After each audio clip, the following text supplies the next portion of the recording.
could I please invite up our final team for this evening, Team Antisocial Social Bots. Hello, my name is Sarah Poulter and I'm from St Mary's College in Auckland. Hi everyone, I'm Sophie Everett and I'm from Barradine College in Auckland. Good evening, everyone. My name is PK Wadsworth, and I'm from Tauranga, and I study at Otamoto College. Hi, I'm Mayan, and I'm from Hillcrest High in Hamilton. Hi, I'm Michael. I'm from Onehunga High School in Auckland. And thank you for staying to the very end to our presentation. We'll try not to keep you too long this time around, I guess.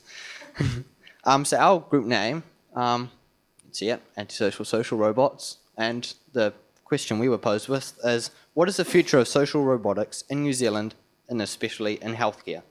Well, to start with, what is social robotics? Well, social robots, they're autonomous, they interact, and especially they communicate with humans. They follow social behaviors, and they're especially attached to its role.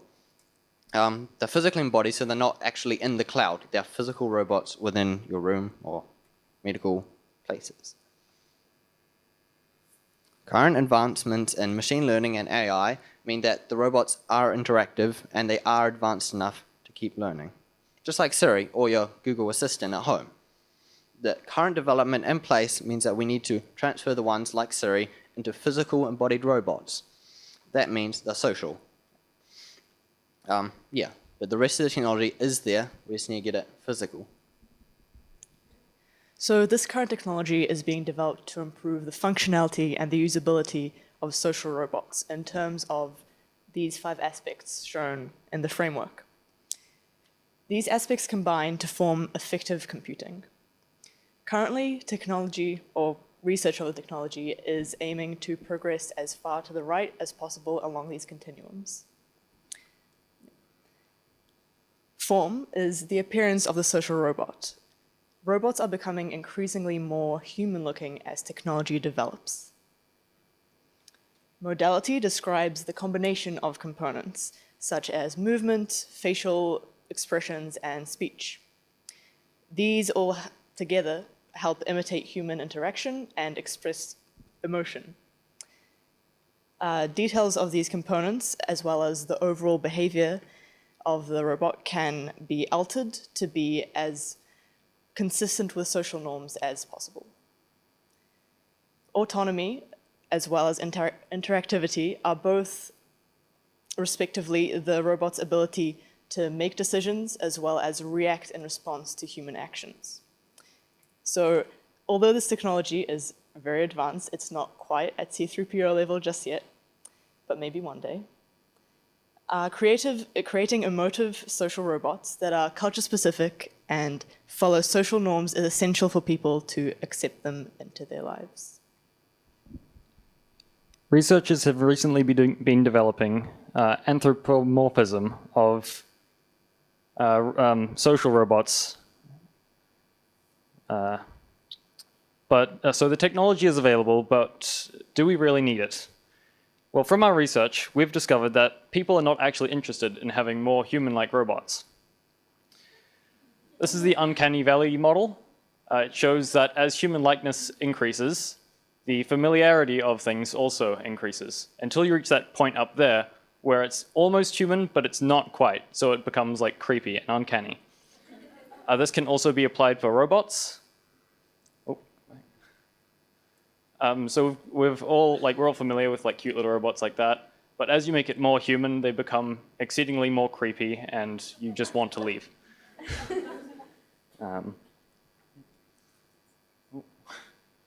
So we conducted a survey of around 30 people, asking, of these 3 robots, which would you be more comfortable with having in your home as a personal assistant? Not to our surprise, most people picked the more classic robot design. We believe this is probably because as robots become more human-like, they're actually intruding on our humanity. So because of this, we believe that in the next 5 or so years, robots will have to be less human-like, but act more like humans in order for us to accept them into our societies. So what are the benefits we know about social robots so far? Well, the greatest benefits, some of the greatest benefits, lie with those living with autism and the elderly within our community. There is growing interest in using social robots to interact with those living with autism, who generally will struggle with social communication. And they'll find it easier to start a conversation with a social robot and make a friend where it might be difficult to do so. Interacting with a social robot is ultimately easier and less stressful for those living with autism because the patterns of behaviour of a social robot are a little bit easier to predict. There are also studies done at the University of Auckland which show that there is we can ensure that medicine is taken with those living with lung diseases and increase their exercise. In terms of our elderly, research suggests the same. Research shows that social robots are beneficial for older people, and they can detect falls and remind them to take medicine, some of the top benefits. A social robot living with an older person will maintain their independence and reduce their loneliness. And ultimately, we see an increased quality of life for older people living with social robots. So what's next for healthcare? Because there are many benefits, we anticipate a positive future and increasing numbers of social robots used in our healthcare sector. Possibly social robots not just reminding people to take their medicine, but measuring it and administering it. Greater ability of social robots to prepare meals, helping the elderly with more tasks like looking after their pets, very important. And more companies we're hoping will get on board with funding because the benefits are numerous. And we've made all these predictions assuming that medical professionals are willing to integrate social robots into their work. So as great as all these benefits are, one of our biggest concerns we have with the integration of social robots into healthcare in New Zealand is that by themselves they are unlikely to meet the requirements of the whare tapuā model of health and well-being. While they may cater to physical and mental and emotional components, these social robots cannot actually provide the interpersonal connection required to maintain taha whānau. Therefore, to maintain overall hauora, they must be used in addition to human connection. The size of New Zealand means that we don't actually have a lot of funding to do our own research and development into social robots. This means a lot of our robotics are from overseas, generic robotics from overseas that don't actually meet specific New Zealand needs. This means that the New Zealand accent and the Māori and Pasifika languages are significantly under-resourced.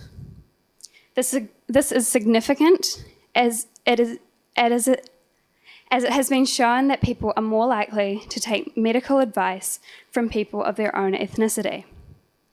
And also, how frustrating is it to listen to Google Maps constantly mispronounce place names?